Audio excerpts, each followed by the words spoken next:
Compartimos en EduTech con todos ustedes un informe sobre el desarrollo y la historia de la educación técnica en Argentina. La formación para el trabajo siempre estuvo presente en la historia de la educación.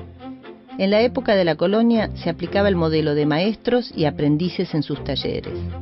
A lo largo del siglo XIX, algunos pensadores como Manuel Belgrano, el padre Castaneda y más tarde Juan Bautista Alberdi propusieron proyectos de modernización de la formación técnica, aunque solo algunos lograron ponerse en práctica.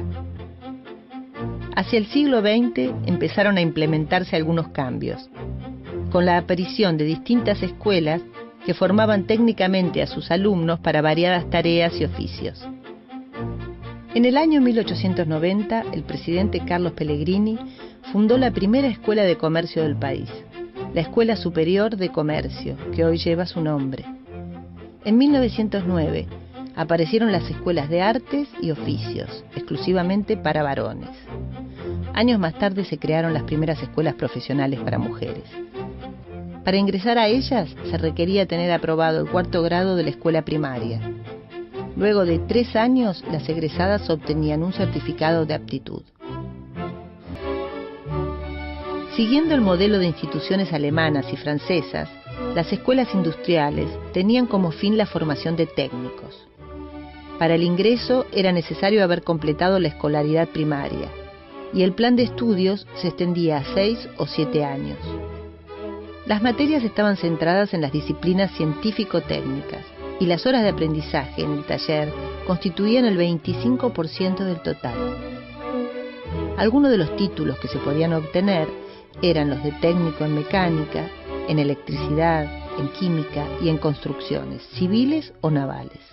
En 1935, el Estado Nacional creó las primeras escuelas técnicas de oficio, que buscaban elevar el nivel de preparación del alumnado.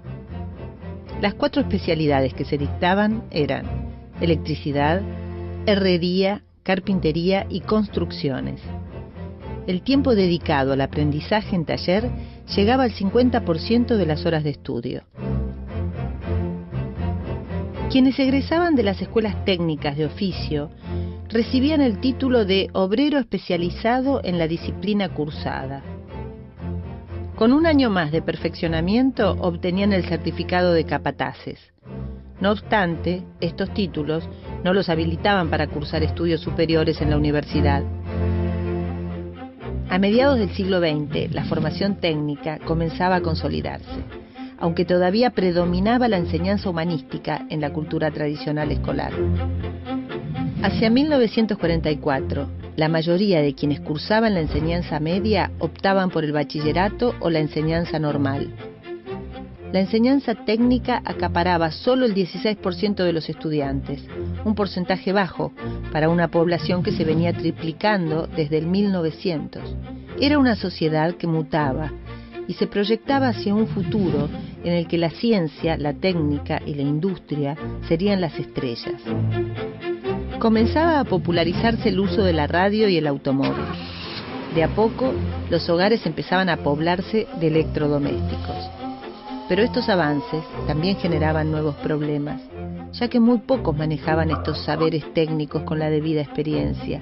La enseñanza de estos conocimientos quedó mayormente relegada a academias e instituciones privadas, que ofrecían cursos breves para quienes querían capacitarse en estos nuevos oficios.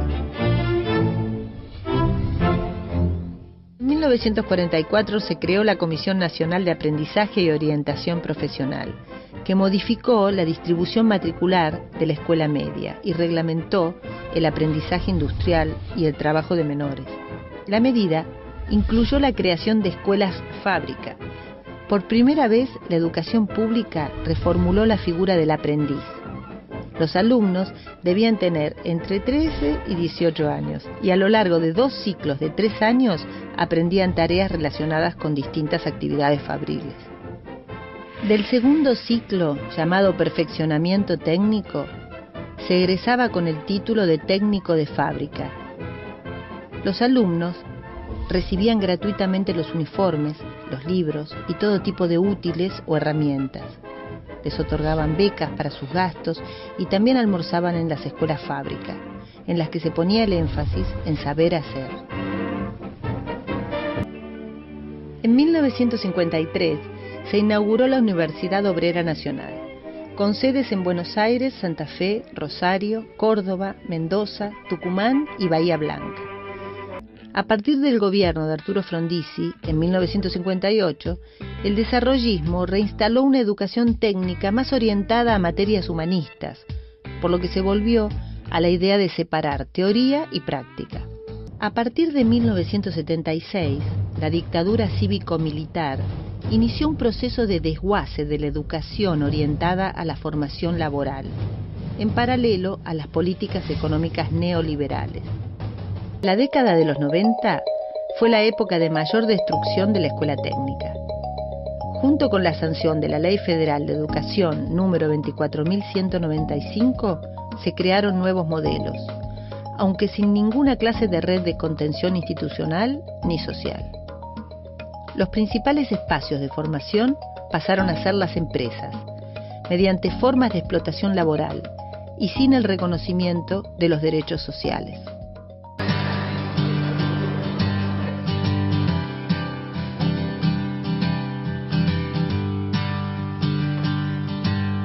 A partir de 2003, el Estado recuperó su capacidad de intervenir en la economía y en el diseño de las políticas educativas.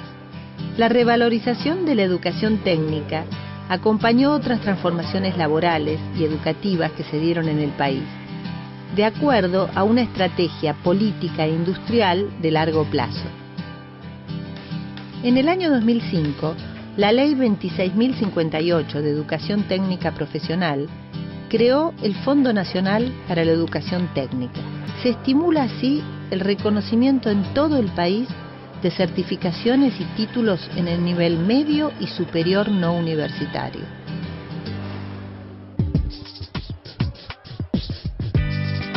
En la actualidad, uno de los objetivos de la educación pública se orienta a la formación técnica y a generar oportunidades para los sectores más vulnerables.